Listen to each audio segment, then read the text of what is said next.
Hello, boys and girls. Today we will be reading Curious George and the Birthday Surprise. The authors and illustrator of our story are Margret and H.A. Don't forget to like and subscribe if you enjoyed this story.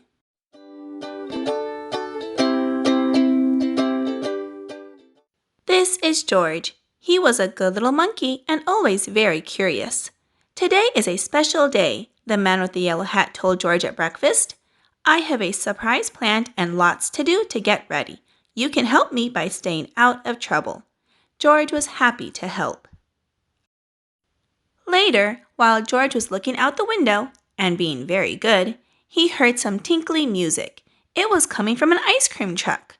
George watched as a whole line of children and their dogs enjoyed some ice cream treats. It looked like fun.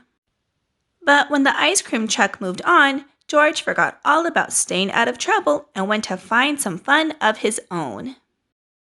In the living room, George found noisemakers and hats and games.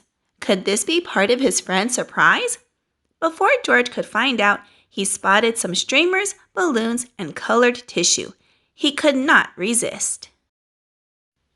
Decorating was easy for a little monkey. Still, George was curious about the surprise. And what was that good smell coming from the kitchen? George followed his nose. It was a cake, and it looked as good as it smelled. All it needed was frosting.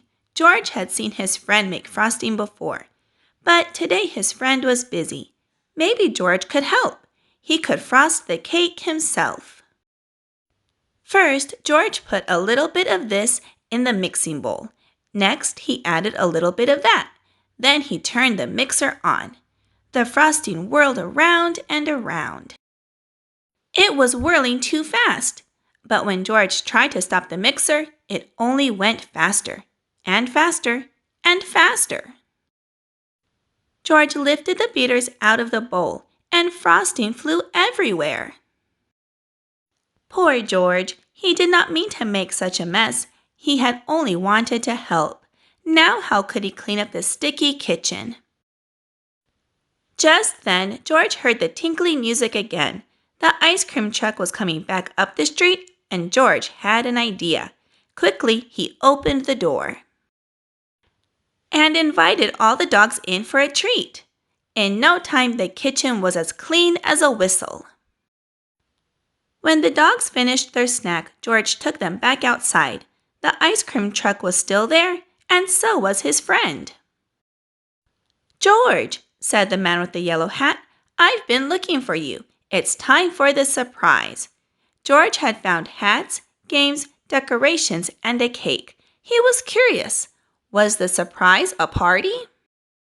Yes, it was a party. George was happy to see all of his friends. They were glad to see George too. "What great decorations," Bill said. "What a lot of presents," said Betsy. "Why don't you play some games with the guests, George?" the man with the yellow hat suggested. "I have one more thing to do." When George's friend came back, he was carrying a cake covered in candles. This wasn't just any party. It was a birthday party. But George was still curious. Whose birthday was it? He watched to see who would blow out the candles. The man with the yellow hat put the cake down right in front of George. That was a surprise. It was George's birthday. The party was for him. Everyone sang "Happy Birthday." Then George took a deep breath and made a wish. Happy birthday, George. All right, boys and girls, I hope you enjoyed this reading of Curious George and the Birthday Surprise. If you would like to add this book to your collection, I'll have it linked down below in the description box. And don't forget to subscribe to my channel so you don't miss any uploads that I add. I hope you all have a wonderful day, and I will see you again soon in a couple of days with a new Read Aloud. Bye-bye!